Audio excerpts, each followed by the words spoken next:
రాజానగరం నియోజకవర్గం కోరుకొండ మండలంలో ఉన్నటువంటి కోరుకొండ లక్ష్మీనరసింహస్వామి దేవాలయం చాలా ప్రాముఖ్యత సంతరించుకున్నటువంటి దేవాలయం.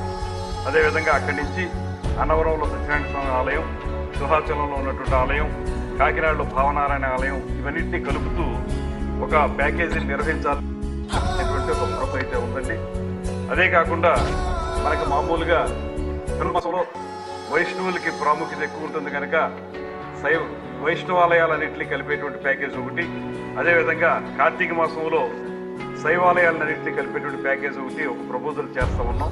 వీటిని త్వరలోనే ఆచరణలో తీసుకురావడానికి ప్రయత్నం చేస్తాం.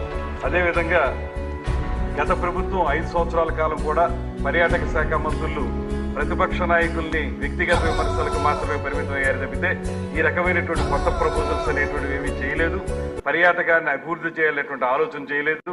దానివల్ల